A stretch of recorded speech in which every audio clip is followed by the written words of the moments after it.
आज हमारा जो टॉपिक है वो है रैग डेवलपमेंट के ऊपर कि हम लैंग चेन को यूज़ करते हुए रैग कैसे बना सकते हैं। अच्छा, रैग का कंसेप्ट हमने देखना शुरू किया था, उसको हम वे फॉरवर्ड करते हैं।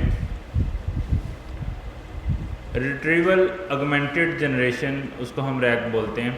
इसके अंदर मेन जो प्रॉब्लम है, जो हमने लास्ट टाइम भी शायद हमने स्टार्ट की थी डिस्कस करना, कि अगर हमारे पास एलएलएम को देने के लिए डाटा ज़्यादा हो, यानी कॉन्टेक्स्ट जो हम प्रोवाइड करना चाह रहे हैं वो ज़्यादा है, तो सारा कॉन्टेक्स्ट हम एलएलएम को प्रोवाइड नहीं कर सकते हैं टोकन लिमिट की वजह से। वैसे तो अभी जो एडवांस मॉडल आ रहे हैं उनकी टोकन जो लिमिट है वो काफ़ी ज़्यादा स्टैंड होगी, मिलियंस में चलेगी है।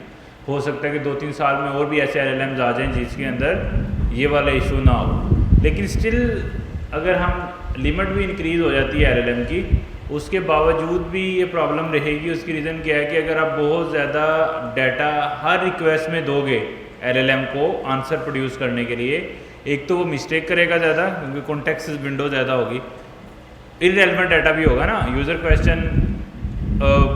यूज़र क्वेश्चन एक पर्टिकुलर टॉपिक के बारे में पूछा, यानी लाइक यूज़र टॉपिक फिजिक्स के बारे में पूछ रहा है और हम उसको साथ में केमिस्ट्री भी दे दें, तो एक्चुअली कॉन्टेक्स्ट विंडो हमने ज़्यादा कर दी। तो जो क्वेश्चन है उससे बहुत ज़्यादा डाटा हम उसको दे रहे हैं जो रिक्वायर्ड नहीं है, उसमें फिर वो कंफ्यूज होगा और गलती करने के चांसेस बढ़ जाते हैं।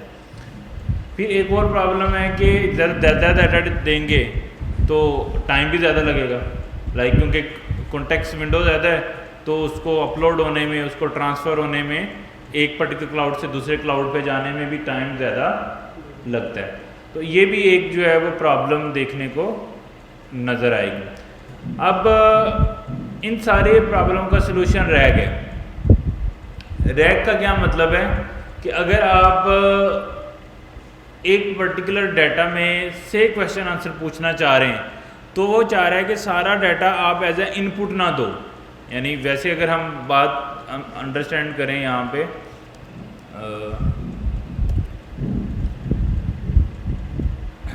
तो अगर हम डिस्कस करें यहाँ पे कि हमारे पास अज्यूम करो यहाँ पे एक डाटा है, ठीक है, ये कोई बुक है, ठीक है। अब इस डाटा को अगर हम नॉर्मली समझें तो हम क्या करेंगे कि हम ये सारा डाटा एज एन रिक्वेस्ट जो है वो एलएलएम को दे देंगे, यानी एज एन रिक्वेस्ट सारी की सारी इंफॉर्मेशन जो है वो हम एलएलएम को प्रोवाइड कर देंगे। तो यहाँ पे अगर हम एलएलएम ड्रा कर लेते हैं ऐसे, अब वो एलएलएम जेमिनी भी हो सकता है, ग्रोक हो सकता है, कोई भी क्लाउड हो सकता है, कुछ भी हो सकता है। अब ये डाटा एक पूरी बुक है समझो, अब हम ये एलएलएम को देंगे और ये तो कॉन्टेक्स्ट है ना जो हम दे रहे हैं उसको, यानी जब हम एलएलएम को देते हैं चीज़ें, वो क्या क्या देते हैं, एक यूज़र का जो क्वेश्चन आया होता है, यूज़र की जो क्यूरी है वो हम मर्ज करते हैं उसके अंदर, यूज़र की क्यूरी मर्ज करते हैं। उसके बाद यूज़र की क्यूरी है और यूज़र जो डेवलपर प्रॉम्प्ट है, यानी एक्चुअली ये सिस्टम कैसे काम करेगा, और फिर उसके अलावा कॉन्टेक्स्ट है, यानी एक्स्ट्रा टेक्स्ट है जो हम एलएलएम को देना चाह रहे हैं फॉर क्वेश्चन आंसर। तो ये 3 चीज़ें हम प्रोवाइड करते हैं जब भी एलएलएम कॉल होती है। यानी यूज़र क्या पूछ रहा है, डेवलपर यानी सिस्टम प्रॉम्प्ट या डेवलपर प्रॉम्प्ट क्या है, और कॉन्टेक्स्ट क्या है। यानी अगर आप यूज़र ने क्वेश्चन पूछा है और साथ में हमने डेवलपर का प्रॉम्प्ट भेजा और साथ में हम कॉन्टेक्स्ट देंगे, तो फिर वो एलएलएम अच्छी इन्फॉर्मेशन जो है वो दे पाएगा उसके अंदर से। ऐसे लाइक अगर हम बात करते हैं कि हम क्वेश्चन पूछते हैं, हम इसका यानी इस पर्टिकुलर क्लास का हम एजेंट बनाते हैं, या हम एआई से पूछना चाहते हैं कि इस पर्टिकुलर क्लास में कितने ऐसे लोग हैं जिनका नाम फॉर एग्जांपल अली पे एंड होता है, ठीक है। अब ये सारा रिकॉर्ड तो एलएलएम के पास नहीं है कि हमारी इस क्लास के अंदर कितने स्टूडेंट हैं और उनके नाम्स क्या हैं, क्योंकि उनके नेम्स पता होंगे तो फिर ही वो काउंट कर पाएगा कि कितने ऐसे हैं जो अली पे एंड हो रहे हैं। जस्ट अंडरस्टैंडिंग बिल्ड करने के लिए मैं बता रहा हूँ। अब वो जो यानी लिस्ट ऑफ स्टूडेंट नेम है वो एज अ कॉन्टेक्स्ट जाएगा, क्यूरी ये होगी कि मुझे ऐसे यूज़र के नेम बताओ जो अली पे एंड हो रहे हैं, यूज़र की क्यूरी है। और डेवलपर प्रॉम्प्ट क्या हो गया कि आप जो है वो एक चैट बोट हो या आप चैट एजेंट हो जिसका मेन गोल ये है कि यूज़र को हेल्प आउट करना रिगार्डिंग दी मतलब क्लास, उसके स्टूडेंट कितने हैं, वो सारी चीज़ों में उसको सपोर्ट करना, ये उसका जो है वो डेवलपर प्रॉम्प्ट जो है वो कहलाएगा। तो यूज़र क्यूरी, डेवलपमेंट प्रॉम्प्ट और कॉन्टेक्स्ट विंडो, ये तीन चीज़ें हम नॉर्मली LLM को प्रोवाइड करते हैं, मिक्स करके एक ही एज अ स्ट्रिंग जो है वो हम LLM को दे देते हैं। अब ये कॉन्टेक्स्ट विंडो कितनी होगी? अब टेक्निकली तो कॉन्टेक्स्ट विंडो दोनों चीज़ों पे तीनों चीज़ों पे डिपेंड कर रही होती है। अब developer prompt plus user query plus context की जो लेंथ है, यानी इन सब का टेक्स्ट जो मर्ज करें तो एक साइज़ निकलता है जिसको हम कॉन्टेक्स्ट विंडो बोलते हैं। वो जो भी साइज़ निकले, लाइक समझो कि उसमें 60,000 टोकन है या 50,000 टोकन है, तो टोकन की लिमिट हमने देखी थी, वो कुछ कैरेक्टर पे जो है वो मुश्तमिल होता है एक पर्टिकुलर टोकन। तो क्या उसकी साइज़ उस पर टोकन आ जाएंगे और टोकन की मदद से हमारे पास कॉन्टेक्स्ट विंडो आ जाएगी कि कितनी टोटल हम इसको टेक्स्ट दे रहे हैं एज एन इनपुट। अब ये जो कॉन्टेक्स्ट विंडो है, अगर इसको तो अब लेट्स सपोज हमारी एक क्लास है, उसमें समझो 1 लाख स्टूडेंट है। अब 1 लाख स्टूडेंट का जब रिकॉर्ड हम एज एन कॉन्टेक्स्ट विंडो उसको देंगे तो उससे तो काम जो है वो, यानी उसकी जो इनपुट लेंथ है वो एक तरह से एक्सपेंड कर जाएगी, ऐसे यानी मतलब उसकी जो लिमिट है उससे एक्सपेंड करेगी तो रिक्वेस्ट जो है वो फेल हो जाएगी। इस पर्टिकुलर प्रॉब्लम का सोल्यूशन क्या है कि जो हमारे पास डाटा है वो हम एज एन कॉन्टेक्स्ट प्रोवाइड नहीं करेंगे, ठीक है। उस डाटा के ऊपर हम कुछ प्री प्रोसेसिंग करेंगे, यानी ये डाटा जो है, जो एक्स्ट्रा डाटा है हमारे पास, वो हम इधर समझो ऊपर ले जाते हैं LLM को देने से पहले। एक कुछ चीज़ें हम इसमें साथ में इनपुट करेंगे। अब LLM यहाँ पे हमारे पास समझो ये डाटा ऐड होगा और अब यूज़र की जो क्यूरी है, यूज़र की जो इनपुट है वो आ रही है, यानी यूज़र ने जो क्वेश्चन पूछा है या उसकी जो इनपुट है वो आ रही है। उस इनपुट को लेके हम पहले स्कैनिंग परफॉर्म करेंगे इस डाटा में से और सिर्फ रेलेवेंट डाटा गेट करेंगे। अगर हम किसी बुक के मतलब किसी टॉपिक के बारे में बात कर रहे हैं, उस टॉपिक के रिलेटेड जितना टेक्स्ट है वो डिडक्ट होगा। अच्छा, अब उसमें ये नहीं है कि अब ये बिल्कुल ही एक्यूरेट टेक्स्ट होगा जो हमें एक्चुअली चाहिए। हो सकता है कि लेट्स सपोज उसने अगर सारे टॉपिक की बात करें तो हो सकता है 20 लाइन्स ऑफ टेक्स्ट जो है वो रिलेटेड था, हो सकता है ये 30 रिटर्न कर दे, हो सकता है 15 रिटर्न करे। तो ऐसा नहीं है कि एग्जैक्ट मैच होता है, एग्जैक्ट मैच नहीं होता, सिमिलरिटी सर्च होती है। सिमिलरिटी सर्च का मतलब ये है कि कोई भी जो भी सिमिलर उसको लग रहा है, जिसमें सिमिलर बातें हुई हैं जिस टॉपिक के रिलेटेड, उतना डाटा जो है वो आ जाएगा और वो फिर LLM को एज एन इनपुट जाएगा। इस सारे कंसेप्ट को हम रैक बोलते हैं। अच्छा, रैक के अंदर हमारे पास जो है वो, अगर हम रैक का ओवरव्यू देखें यहाँ पे, a typical rack application has 2 main component. इसमें 2 चीज़ें वो कह रहा होती हैं, एक इंडेक्सिंग और दूसरी रिट्रीवल। इंडेक्सिंग का मतलब ये है, अब ये जो डाटा है इसके अंदर से जो स्कैनिंग परफॉर्म हो रही है, यानी जो यूज़र ने क्वेश्चन पूछा है उस क्वेश्चन की बेस पे जो सिमिलरिटी सर्च होगी, फिर हम LLM को वो टेक्स्ट देंगे, यानी सिमिलर टेक्स्ट फाइंड करेंगे। अब स्ट्रिंग में एक हमेशा से मसला होता है कि जो स्ट्रिंग की मैपिंग है ना, या स्ट्रिंग सर्च जो होती है वो ऑलवेज जो है वो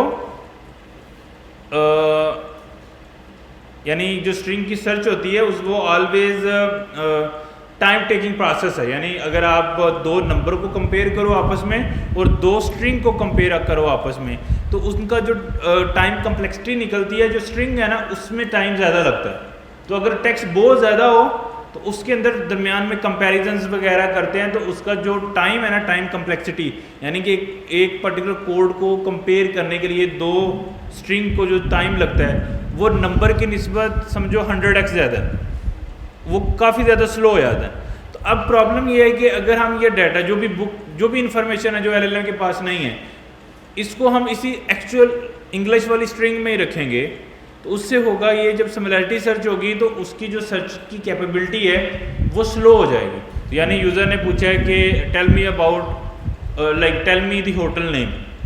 अब जो हमारा डाटा है उसके अंदर होटल का नाम भी है और भी बहुत सारी इन्फॉर्मेशन है, समझो उसमें 100 पेजेस का डाटा है। अब वो होटल का नेम की सिमिलरिटी सर्च करने बैठेगा अगर स्ट्रिंग के अंदर, तो उसको काफ़ी ज़्यादा टाइम लग जाएगा। समझ रहे हो, क्योंकि एक स्ट्रिंग को स्ट्रिंग से कंपेयर करना टाइम कंज्यूमिंग प्रोसेस है, लेकिन नंबर से कंपेयर जो है वो जल्दी होते हैं। ये यानी इनकी टाइम कम्प्लेक्सिटी पहले से प्रूवन है, पहले से लोगों ने प्रूव किया हुआ है कि जो नंबर्स की कंपैरिजन है वो फास्टर है। वो क्यों? क्योंकि कंप्यूटर है जो 0-1 की ज़ुबान समझता है, तो 0-1 जो है वो उसमें ऑपरेट करना, उसमें ऑपरेशंस परफॉर्म करना वो ज़्यादा फास्टर है। अब इसका सोल्यूशन क्या है? हम इस डाटा की करते हैं इंडेक्सिंग। इंडेक्सिंग का मतलब क्या होता है? हम इसको स्ट्रिंग वाला, यानी हमने इसको इंग्लिश डाटा दिया है, इंग्लिश डाटा कन्वर्ट हो जाएगा समझो 0-1 की ज़ुबान में।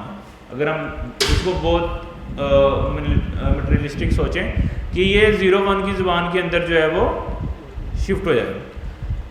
अब ये 0-1 की ज़ुबान में शिफ्ट हो जाएगा तो अच्छा, ज़रूरी है 0-1 में होगा। इसको हम यानी इसके इनकोडिंग के बहुत सारे डिफरेंट मॉडल्स हैं जो डिफरेंट वैल्यूज़ में इनकोड करते हैं, यानी 0.1, 0.2, 0.3 डिफरेंट इंडेक्सिंग जो है होती है। लेकिन मेन गोल ये है कि जो आपका स्ट्रिंग डाटा है वो कन्वर्ट हो जाएगा किसके अंदर? न्यूमेरिकल डाटा के अंदर, ठीक है। इस सारे प्रोसेस को हम बोलते हैं इंडेक्सिंग। एक्चुअली फिर करना ये है, अब यूज़र की क्यूरी आने से पहले जो मेरे पास डाटा है उस डाटा को मैं फिर क्या करूँगा, उसकी रीशेपिंग होगी। अब इसका तो कोई लेना देना नहीं है, यानी ये मेरे पास डाटा है, इसकी रीशेप बनेगा, रीशेप बन के ये हमारे पास इंडेक्स डाटा आ जाएगा। ऐसे ही है, ये इंडेक्सिंग होगी, ठीक है। अब ये इंडेक्स डाटा है। अब यूज़र ने जो क्वेश्चन पूछा है, यूज़र क्वेश्चन, ये यूज़र का जो क्वेश्चन है ये वाला, इससे पहले अब इसको हम डाटा के साथ सिमिलरिटी सर्च नहीं करेंगे, इसको हम किससे सिमिलरिटी सर्च करेंगे? सीधी इंडेक्सिंग से। लेकिन इंडेक्स ये अब जो यूज़र का क्वेश्चन है वो तो इंग्लिश में है, लेकिन जो हमारी इंडेक्सिंग है वो किस में है? 0-1 में। तो हम डायरेक्टली यूज़र का क्वेश्चन या क्या सिमिलरिटी सर्च परफॉर्म कर सकते हैं? नहीं। फिर हमें पहले क्या करना पड़ेगा? पहले हमें पहले यहाँ से इसकी भी पहले हमें इंडेक्सिंग करनी पड़ेगी। थोड़ा सा मैं दूर कर रहा हूँ इसको, अगर हो जाता है तो पहले इस सारे प्रोसेस की होगी इंडेक्सिंग। यूज़र की जो क्यूरी आई है उसको हम इंडेक्स करेंगे, ठीक है। फिर इंडेक्स आपस में क्या होंगे? सिमिलरिटी सर्च होंगे, और सिमिलरिटी सर्च के बाद फिर वो फाइनल क्यूरी बनेगी और वो फिर एलएलएम को जाएगी। यानी इस कॉन्टेक्स्ट के अंदर क्या होगा? यूज़र ने जो क्वेश्चन पूछा है, एक तो हम एक्चुअल क्वेश्चन इंग्लिश वाला क्वेश्चन जो है वो एलएलएम को भेजेंगे, फिर डेवलपर का प्रॉम्प्ट तो जाएगा ही, लेकिन इस कॉन्टेक्स्ट के अंदर इस इंडेक्सिंग से जो डाटा आया ना वो जाएगा, सही है। और उसकी बेस पे फिर वो एक्चुअली एलएलएम जो है वो आंसर हमें प्रोड्यूस करके देगा। तो यहाँ हमारे पास आउटपुट फिर उसकी आ जाएगी, यानी जो भी वो बात कर रहा है उसकी आउटपुट आ जाएगी। तो अभी इस सारे प्रोसेस के दौरान, यानी अगर हम डायरेक्टली, अगर एलएलएम को सारी बातें पता है, फिर तो भी जैसे चैट जीपीटी चल रहा है, हम क्वेश्चन करते हैं आंसर आ जाता है, क्वेश्चन करते हैं आंसर आ जाता है।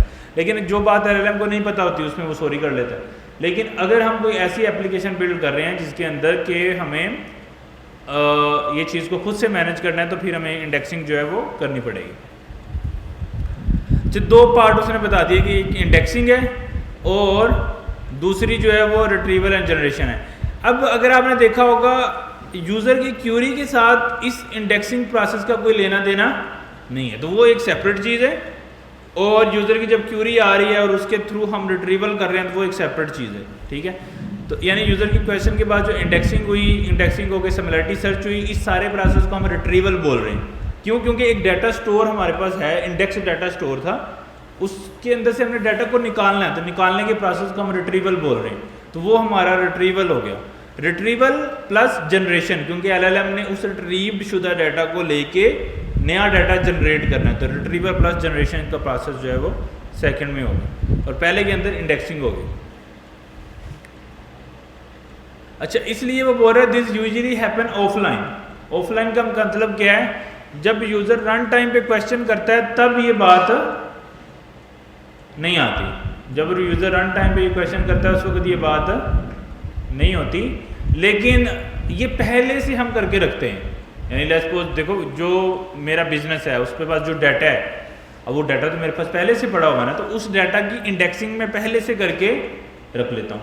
अच्छा, कुछ ऐसा भी हो सकता है कि कुछ हमने अगर डायनामिक बनाया हुआ है, हम चाह रहे हैं यार डाटाबेस से ले लेके डाटा जो है इंडेक्स होके रख दें, तो वो रन टाइम पे इंडेक्सिंग का जो साइज़ है वो बढ़ सकता है। यानी आपने इनिशियली समझो 10 पेजेस को इंडेक्स करके रख लिया, अब आपके 2-3 पेजेस और आ गए, तो आप बैकग्राउंड में एक क्रोन जॉब चला के, एक सेपरेट प्रोग्राम चला के उस इंडेक्सिंग वाले स्टोर को बड़ा कर सकते हैं। यानी जितना ज़्यादा रोज़ डाटा आ रहा है रोज़ वो बड़ा होता जा रहा है। अब जितना ज़्यादा बड़ा होगा फिर सिमिलरिटी सर्च सारे डाटा में से होगी। द एक्चुअल, अच्छा अब रिट्रीवल जनरेशन क्या है? The RAG chain which take the user query at run time retrieve the relevant data from the indexing then pass that to the model. Model मतलब LLM. वो यही कह रहे हैं कि जो रेलेवेंट डाटा है उसको गेट करके किसको दे देगा? एलएलएम को दे देगा। अच्छा, अब वो कह रहा है कि जो इंडेक्सिंग का पोर्शन है वो डिपेंड करता है यानी उसमें सिमेंटिक सर्च होती है, और उसके ऊपर उसने सेपरेट जो है वो डॉक्यूमेंट लिखा हुआ है कि एक्चुअली सिमेंटिक सर्च जो है वो किस तरह से हम परफॉर्म करते हैं लैंगचेन में। तो हम अभी इसका जो पहला प्रोसेस है उसको हम देखते हैं यहाँ पे। इस शेप से अब वो काफ़ी चीज़ें क्लियर हो जाएंगी। तो हम सबसे पहले क्या करते हैं, रैक के अंदर यानी 2 पार्ट थे ना उसके, इंडेक्सिंग और रिट्रीवल। इंडेक्सिंग मतलब जो हमारे पास डाटा पड़ा है उसको स्टोर, यानी उसका एक वेक्टर स्टोर बना के स्टोर में सेव करना। रिट्रीवल मतलब जो यूज़र की क्यूरी आई है उसको लेके जो स्टोर है उसमें से सिमिलरिटी सर्च करके कोई छोटा डाटा फाइंड करना जो रेलेवेंट डाटा है, फिर वो किसको देना? एलएलएम को देना। तो ये मेन गोल है हमारा। अब सबसे पहले हम क्या करते हैं, डाटा को लोड करते हैं। यानी जो मेरे पास बुक है, जो भी कंपनी की डिटेल है, वो डायनामिक डाटा है, वो स्टैटिक डाटा है, जो भी डाटा है मेरे पास, कोई वेबसाइट है, व्हाटएवर डाटा जिसकी हम यानी जिसकी हम इंडेक्सिंग करना चाहते हैं, वो डाटा जिसके बारे में हम क्वेश्चन आंसर एलएलएम से करवाना चाहते हैं, वो डाटा, उस डाटा को, वो किसी भी टाइप का हो सकता है डाटा, उस डाटा को हम पहले पाइथन में लोड करते हैं। तो उसके लोडिंग के हमारे पास समझो फंक्शंस बने हुए हैं, यूटिलिटीज़ बनी हुई हैं लोडिंग की। वो क्या करती हैं, जिस तरह हमने पहले एक दफ़ा देखा भी था कि फाइल्स को हमने लोड कैसे करना है, डिफरेंट टाइप की फाइल्स पाइथन के अंदर कैसे लोड होती हैं, और फिर उसके अंदर से डाटा रीड कैसे करना है, राइट कैसे करना है, अपडेट कैसे करना है पाइथन की यूटिलिटी को यूज़ करके। अच्छा, सबसे पहला टास्क रैक के अंदर क्या होता है कि हम डाटा को लोड करते हैं, ठीक है। अब डाटा लोड हो के सेकेंड स्टेप ये होता है हम डाटा को स्प्लिट करते हैं। यानी जो डाटा हमने लोड किया है उस डाटा को हम क्या कर देते हैं, स्प्लिट कर देते हैं मल्टीपल छोटे छोटे चंक्स के अंदर। यानी छोटे छोटे उसके हम क्या बना देते हैं, चंक्स बना देते हैं स्प्लिट करके। अच्छा, स्प्लिट के बाद हम उसको क्या करते हैं, एम्बेड करते हैं। यानी हम चंक्स क्यों बनाते हैं, क्योंकि चंक्स के अंदर डाटा को रीड करना आसान होता है। यानी एक समझो एक बहुत बड़ी चीज़ है और एक छोटी चीज़ है, वैसे छोटी चीज़ के अंदर से कंपैरिजन हो सकता है और पैरेलल कंपैरिजन भी हो सकते हैं। देखो मेरे पास मल्टीपल छोटे छोटे चंक्स हैं, अब उन सारे चंक्स के साथ यूज़र की क्यूरी आई है, सबके साथ मैं सेम टाइम पे पैरेलल कंपैरिजन कर सकता हूँ, ऐसे ही है ना। और रन टाइम पे रिलेटेड डाटा फाइंड कर सकता हूँ। यानी ये मेरे पास एक बड़ा चंक है, उसके अंदर मैंने पाँच बना लिए हैं। अब यूज़र की क्यूरी के साथ इसके साथ भी कंपैरिजन होगा, इसके साथ भी, और पैरेलल हो जाएगा। जब पैरेलल होगा उसका बेनिफिट क्या होगा, तो जल्दी यानी प्रोसेसिंग हो जाएगी, सिमिलर डाटा जल्दी मिल जाएगा उसको। अगर एक ही फुल साइज का एक ही चंक होगा तो उसको पूरा सिमिलरिटी सर्च करने के लिए, स्कैन करने के लिए टाइम ज़्यादा लगेगा। तो इस वजह से हम इसको छोटे छोटे चंक्स के अंदर क्या करते हैं, डिवाइड कर देते हैं। अब यहाँ पे भी इंजीनियरिंग आती है कि क्या चंक साइज रखना है। वो छोटा चंक साइज रखेंगे क्या होगा, उसको कॉन्टेक्स्ट बिल्ड नहीं होगा। जैसे हम बोल रहे हैं एक लाइन हमने लिखी हुई है, अज्यूम करें ये एक लाइन है, ठीक है, इतनी। अब इसको मैं ये इतने वर्ड का एक चंक बना दूं, 3 वर्ड का, यानी इसके हम 3 चंक्स बना दें। लैदा यानी वी नीड समवेयर, ये लैदा चंक हो गया। फिर एक लैदा store and index our splits, ये लैदा चंक हो गया। They can search over later, ये लैदा। अब 3 चंक हो गए लैदा। लेकिन इन तीनों को अलग अलग पढ़ें तो कोई मीनिंग समझ में आ रहा है? कोई मीनिंग समझ में नहीं आ रहा। अगर हम इतने छोटे चंक्स बना देंगे तो कुछ भी सिमिलर सर्च होगा ही नहीं, वर्ड ही मिलेंगे, लेकिन वो वर्ड की मीनिंग्स क्या हैं, वो किस कॉन्टेक्स्ट में बात हुई है, वो बात समझ में नहीं आएगी। इसलिए हमें ये चीज़ फिगर आउट करनी होती है कि हमारे इस पर्टिकुलर डाटा के अंदर कॉन्टेक्स्ट का साइज़ क्या हो सकता है, उसकी कोई लिमिट नहीं है।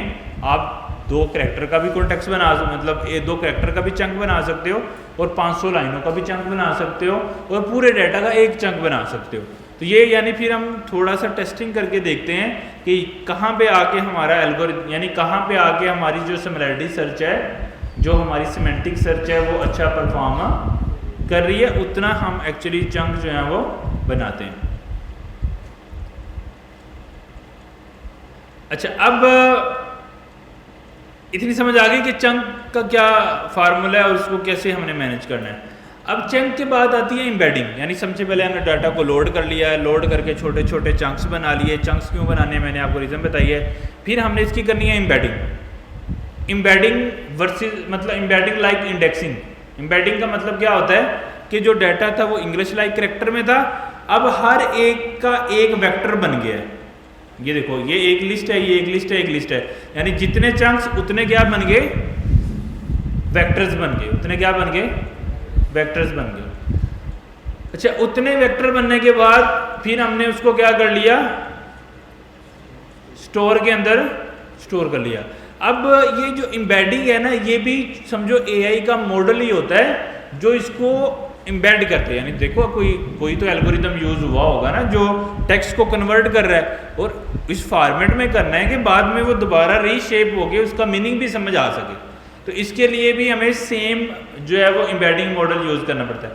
यानी अगर आप ओपन एआई का एलएलएम यूज़ कर रहे हो तो हम उसका जो मॉडल है एम्बेडिंग का, वो भी उसी का यूज़ करेंगे। अगर हम जेमिनाई यूज़ कर रहे हैं तो एम्बेडिंग भी जेमिनाई से ही करेंगे, और एलएलएम भी किसका यूज़ करेंगे, जेमिनाई का।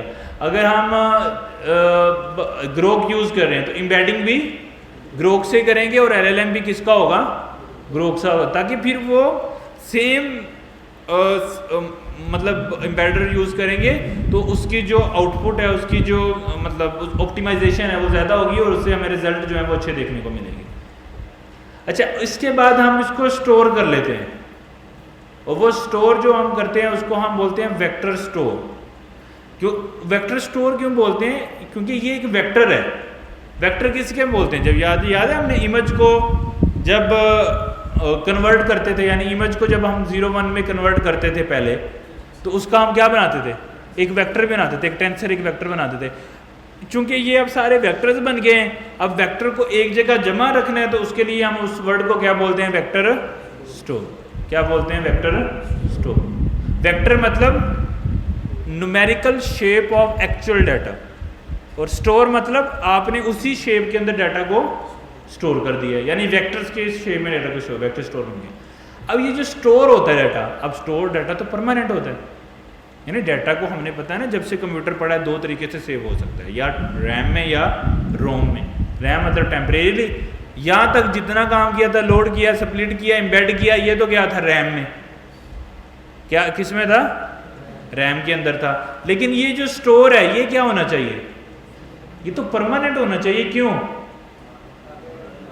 ताकि अगर सर्वर रीस्टार्ट भी हो जाए, कुछ भी हो जाए, मेरी इंडेक्सिंग पहले से हुई हो, मैं उसी इंडेक्सिंग को दोबारा से यूज़ कर लूँ, उसको क्या कर लूँ, मैं दोबारा से यूज़ कर लूँ। अब लोड किया, स्प्लिट किया, एम्बेड किया, और वेक्टर स्टोर के अंदर स्टोर कर लिया। इतनी बात समझ आ गई। अब जो ये वेक्टर स्टोर है ना, ये डेटाबेस हम इसको कहते हैं, वेक्टर डेटाबेसेस हैं। क्योंकि जो रैम हमने पढ़ा था, रोम में जब डाटा हम सेव करते हैं ना, उसके लिए हम कोई ना कोई डेटाबेस का सॉफ्टवेयर ही इस्तेमाल करते हैं। वो क्यों, अगर हम टेक्स्ट फाइल में डाटा स्टोर करके, नॉर्मली सारा कुछ तो फाइल सिस्टम में स्टोर होता है ना, जो भी परमानेंट होता है, परमानेंट रोम तो हमेशा फाइल सिस्टम को सपोर्ट करती है, पता है ना आपको इस बात का।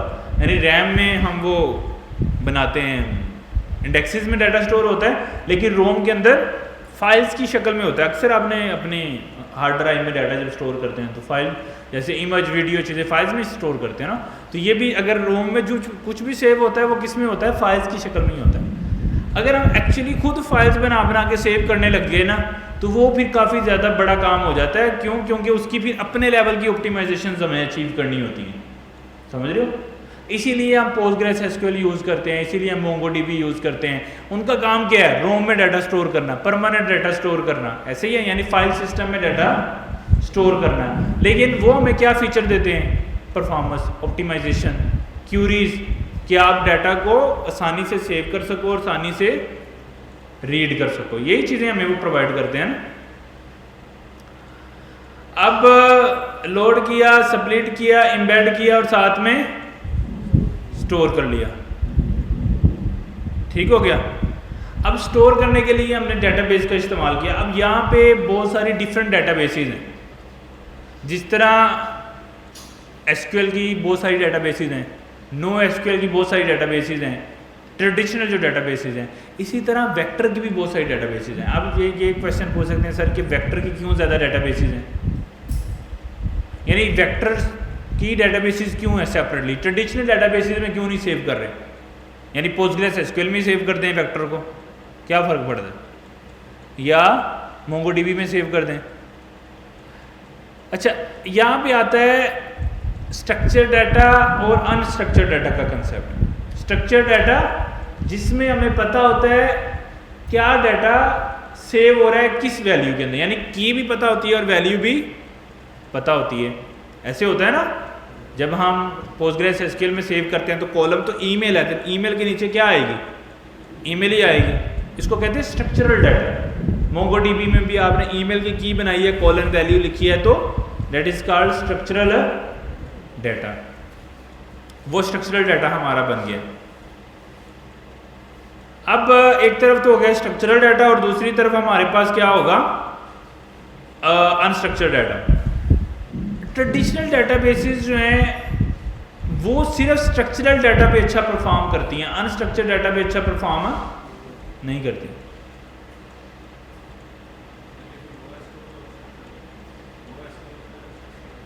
नहीं, अनस्ट्रक्चर्ड इस फॉर्मेट में नहीं होती कि यानी उसके अंदर स्टिल हम की पेयर वैल्यूज के अंदर डाटा स्टोर कर रहे होते हैं, यानी वो बिल्कुल ऐसे नहीं होता कि आप जो दिल चाहे सेव कर दो ना, यानी कुछ ना कुछ हमें जेसन फॉर्मेट में डाटा स्टोर करना होता है। वो फॉर्मेटेड यानी स्ट्रक्चर्ड होता है हमारे लिए, यानी हमसे कहते हैं ईमेल के अंदर ईमेल जा रही है, नेम के अंदर नेम जा रहा है, स्ट्रिंग के अंदर स्ट्रिंग जा रही है एंड सो ऑन। और उसके जो कंपैरिजन ऑपरेटर्स हैं ना, वो भी उसी की बेस पे बने हुए हैं।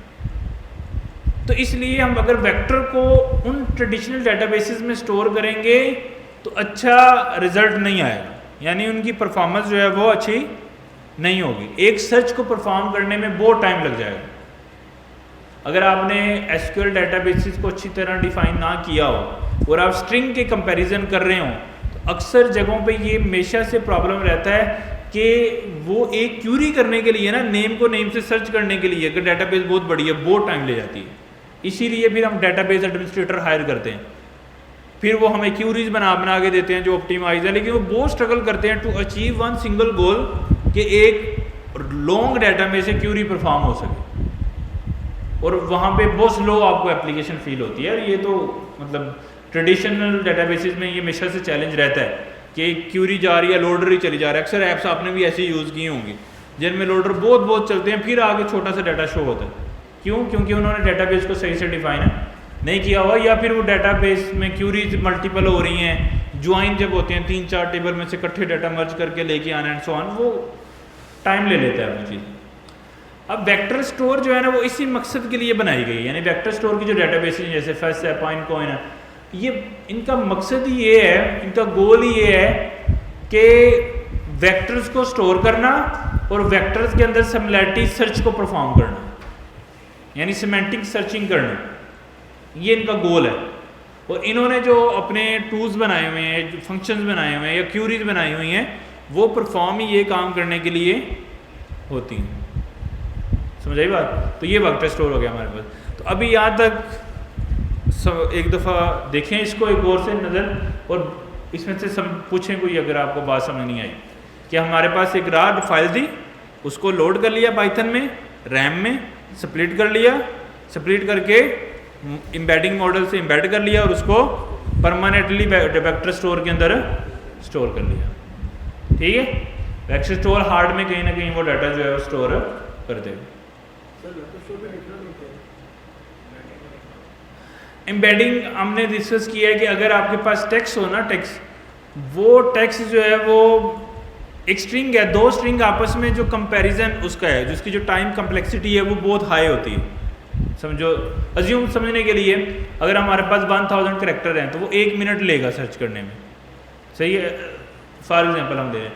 इसी तरह अगर हम मतलब नंबर्स को कंपेयर करते हैं तो वो उसकी जो सर्चिंग होती है वो बहुत क्विक होती है, अराउंड लाइक फ्यू मिली सेकेंड, इतना फ़र्क होता है एक मतलब स्ट्रिंग सर्च के अंदर और एक्चुअली नंबर सर्च के अंदर।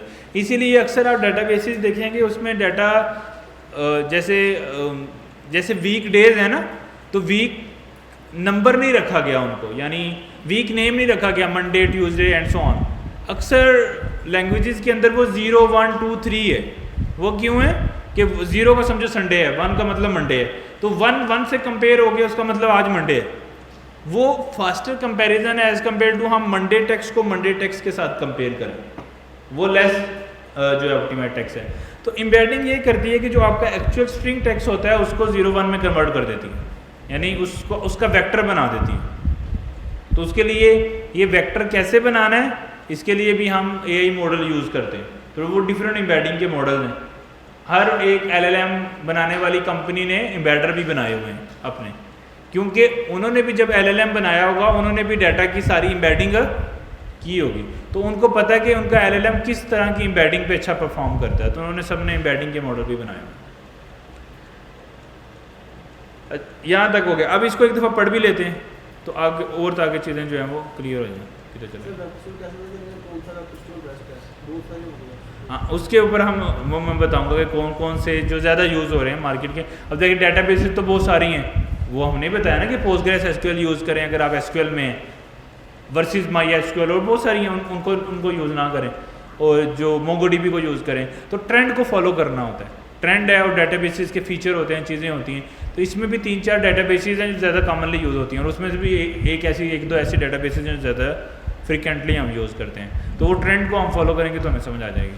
और अगर हो सकता है कल को अभी डेटाबेस सॉफ्टवेयर के अंदर ना कंपटीशन में आना किसी कोई रोक नहीं सकता ना। अगर कोई कल को हम आज पोस्टग्रेस SQL यूज़ कर रहे हैं, कल को कोई ऐसी डेटाबेस आ जाती है जो SQL को इससे भी ज़्यादा स्पीड से डाटा फराहम करने की ऑप्शन देती है, तो उसको हम कम्पीट तो नहीं कर सकते ना, क्या ख्याल है? तो ये चीज़ है। अच्छा, indexing, first we need to load our data, this is done with document loader. Split, text splitter break large document into smaller chunks, यही हमने डिस्कस किया ना। This is useful both for indexing data and passing into a model.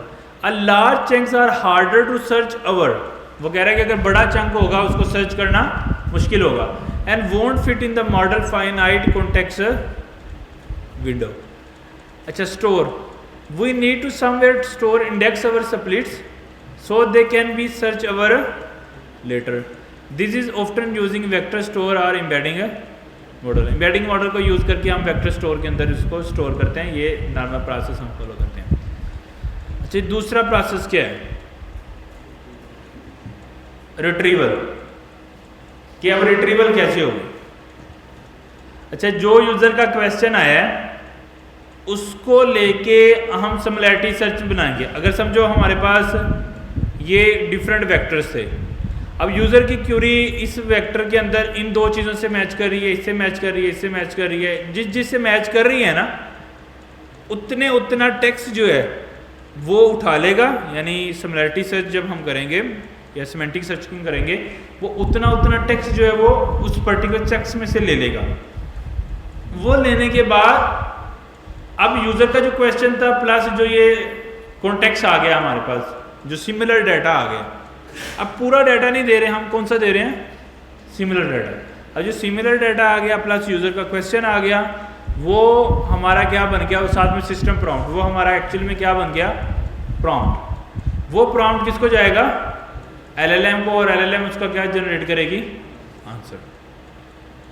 तो अब जो हमारे पास problem थी कि एक बहुत लार्ज डाटा है, उसमें से हम LLM उस डाटा के बारे में LLM से कैसे क्वेश्चन आंसर करें, तो वो हमारा जो है वो सॉल्व हो गया। अगर तो देखो 20-30 लाइनों का कॉन्टेक्स्ट आपने देना है, फिर तो आपको रैग बनाने की ज़रूरत नहीं है, वो तो आप डायरेक्टली प्रॉम्प्ट के यानी सिस्टम प्रॉम्प्ट के थ्रू ही दे दोगे ना। सिस्टम प्रॉम्प्ट के थ्रू उतना वो डाटा तो चला जाता है, यूनिक कॉन्टेक्स्ट विंडो तो बहुत बड़ी होती है ना, जो उसके अंदर तो चला जाएगा। लेकिन अगर बहुत बड़ा साइज़ है तो फिर हमें वेक्टर स्टोर बनाए बगैर गुजारा नहीं है। तो यही बेस्ट जो है वो सोल्यूशन माना जाता है।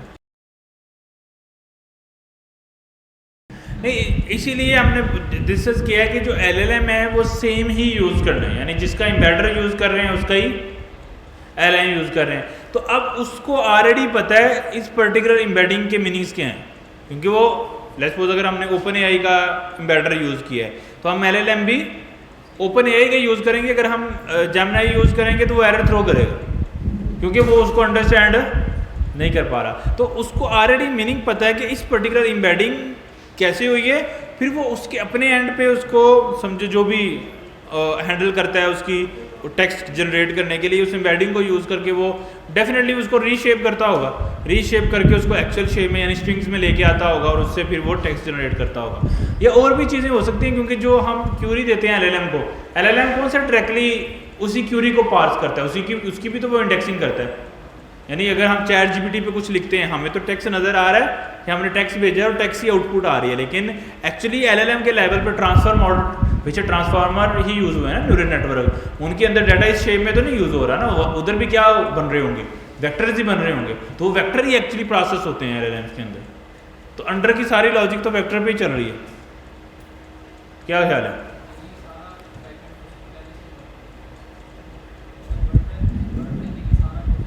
हाँ, अब वो पहले से मौजूद है, यानी हर एक के अंदर वो पहले से बना हुआ, यानी ग्रोक है या जेमिनी है या OpenAI, उन्होंने पहले एम्बेडर ही बनते हैं, फिर एक्चुअली LLMs बनते हैं ना, क्योंकि उन्होंने भी डाटा को, बहुत सारा डाटा जो पूरे वो इंटरनेट से सर्च करते हैं, वो भी तो इसी कॉन्टेक्स्ट पे चल रहे होते हैं। जब ट्रेनिंग वगैरह करते हैं तो वो एम्बेडिंग ही कर रहे होते हैं अंदर, तो उन्होंने वो पहले एल्गोरिथम बिल्ड किए हुए हैं सारे के। फिर हमें रीशेप करना पड़ेगा उसको डाटा को, यानी एक्चुअल स्ट्रिंग में लेके फिर आप छोटा कॉन्टेक्स्ट विंडो आ जाएगी, वो आप LLM को भेज दें किसी भी नए को। लेकिन एक दफ़ा तो सेम यूज़ करके उसको एक्चुअल शेप में कन्वर्ट करना ज़रूरी है वेक्टर स्टोर से, वेक्टर से जो वेक्टर है उसको एक्चुअल शेप यानी स्ट्रिंग में कन्वर्ट करना पड़ेगा। अच्छा, यहाँ पे कोई किसी को कन्फ्यूजन हो?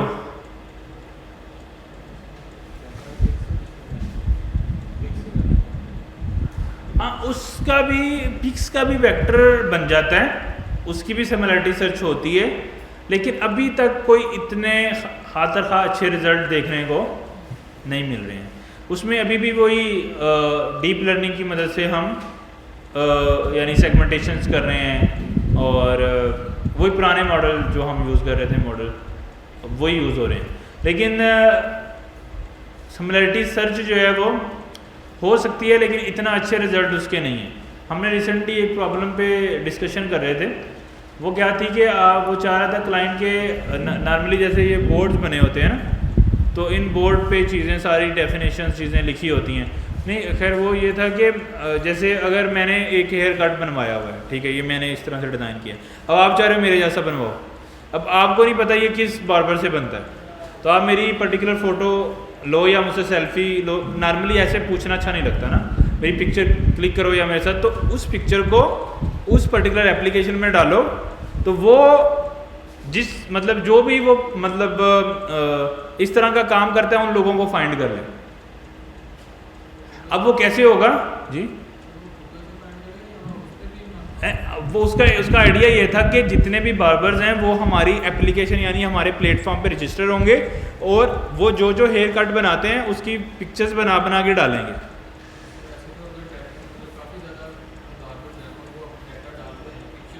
हम खुद पिक्चर्स डाली जा रहे हैं, हर एक अपनी अपनी प्रोफाइल बना रहा है कि मैं ये इस तरह का हेयर कट बना लूँगा, जिस तरह अभी भी वो डालते हैं ना फेसबुक के ऊपर बना के वो डाल ही रहे हैं ताकि लोग देखें और फिर उस तरह का बनवाने आए तो उस ऐप, लेकिन अभी जो होता है मसला ये है कि मैंने ये देखा है और आपको इसका नेम नहीं आता है इस तरह की हेयर कट का, तो आप उसको गूगल भी नहीं कर सकते क्योंकि आपको नेम नहीं आता है, समझ रहे हो। वो भी है लेकिन वो एक्चुअली उसका गोल ये था कि अगर वो लेसबुक पता भी लग जाए तो मेरे इस लोकल एरिया में कौन करेगा, ये कैसे पता लगेगा, समझ रहे हो। तो उसका आइडिया ये था कि आप एक तो मार्केट प्लेस बन गई लोगों की, वो अपनी शॉप्स को एक्सेल कर सकते हैं, सेल इंक्रीज कर सकते हैं। दूसरा एआई आ गई कि इमेज से इमेज सर्च हो जाएगी, तो उसको हमने फिर ऐसे प्लान कर रहे थे कि हम क्या करें, जो भी यूज़र की इमेजेस आ रही हैं, इनपुट आ रही है, उनको लेके कन्वर्ट कर लें किसके अंदर, वेक्टर्स के अंदर, और उसका एक वेक्टर स्टोर बना लें। यानी जो भी लेट्स सपोज जो शॉप वाला है वो जो पिक्चर्स दे रहा है उसके क्या बनाते जाएं, वेक्टर्स बनाते जाएं। फिर जो यूज़र सर्च करके पिक्चर लेके आ रहा है वो भी एक वेक्टर लेके आ रहा है, मतलब वो इमेज उसको भी वेक्टर बना लें। फिर वेक्टर से सिमिलरिटी सर्च करें, उस सिमिलरिटी सर्च से वो इमेज फिर जो है वो फाइंड करें, लेकिन उसके रिजल्ट अच्छे नहीं, मतलब ये हमने करके देखा था, उसके रिजल्ट समझो 50% भी नहीं है, तो वो रैंडमली भेज रहा था एक्चुअली। तो